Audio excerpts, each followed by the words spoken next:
Bonjour à tous, alors on se retrouve une nouvelle fois à Val-de-Bois pour une petite astuce que je vais vous communiquer qui va vous servir sur cette map bien sûr, mais sur toutes les autres maps du jeu. Alors, si vous avez suivi les vidéos que j'ai faites concernant les abris, vous savez, mais je vous le répète, que lorsque vous apparaissez à un endroit, que ce soit dans un lounge ou dans une tente, aucun animal ne se trouve dans un rayon de 200 mètres autour de l'abri. Donc qu'est-ce qu'on fait dans ces cas-là? Eh bien, on installe deux tentes dans des endroits sympas au niveau de la fréquentation animale.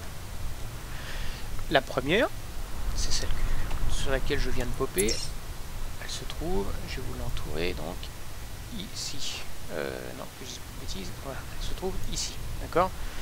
La tente où je vais aller maintenant, c'est celle-là. D'accord? Pourquoi? Parce que c'est un endroit où je sais qu'il y a souvent des animaux, mais si je me connecte ici, il n'y en aura pas puisqu'ils ne peuvent pas popper à 200 mètres. En revanche, le fait de faire un transfert directement ici, ça va me coûter un camping. Je vais me retrouver instantanément dans une zone susceptible d'héberger des animaux. Et là, comme vous venez d'entendre, voilà, en direct, j'ai un mâle qui se trouve juste à côté. Ce qui est évidemment impossible si vous vous connectez directement à cet endroit. Bon, bah là, on va donc profiter de l'occasion pour aller voir de quoi il s'agit. Donc on a affaire à un ibex. Donc l'ibex, c'est un animal qui est très farouche et qui repère à très longue distance le moins de déplacement. Donc là, il n'y a guère d'autre solution que d'y aller en rampant. Donc ce que je vais faire, c'est que je vais m'approcher et puis je vous reprends juste après. Bon, il est juste là. Je relance la vidéo pour que vous voyez. Là, il a surgi comme ça. Je pense qu'il va me repérer.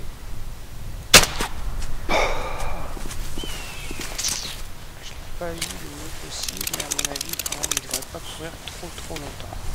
Voilà. Ah, quoique, si. Qu'est-ce qu'il fait? Est-ce que je l'ai si mal touché que ça? Non. Pourtant, la tache de sang est importante, comme vous voyez, ce qui veut dire qu'on l'a touché dans un organe. Bon, bah, il n'y a plus qu'à aller le chercher. Bon, bah, pareil, hein, je ne vais pas vous imposer ça, je me surpose et on se reprend tout à l'heure. Et alors, comme vous le voyez, il est juste devant moi. Là, on va le chercher. Je vais y aller en marchant parce que le but n'est pas non plus de faire toute la map. C'était juste pour vous montrer à quel point il est efficace de se connecter sur un abri et de basculer directement vers un autre qui se trouve dans une zone susceptible d'abriter des animaux. Voilà, donc je vous laisse pour cette vidéo. Ça marche encore une fois, hein, je résume, pour n'importe quel endroit où vous vous trouvez, utilisez cette technique là. L'avantage ici, c'est que les deux tentes sont assez rapprochées, donc ça ne me coûte qu'un équipement pour aller de l'une à l'autre. Bon, maintenant, l'avantage des équipements tentes, c'est qu'ils peuvent se payer en GM, c'est-à-dire qu'il vous suffit de faire des missions pour récupérer des GM, donc ça ne coûte pas aucun euro pour pouvoir en profiter. Voilà, bah, j'espère que ça vous aura été utile. À bientôt.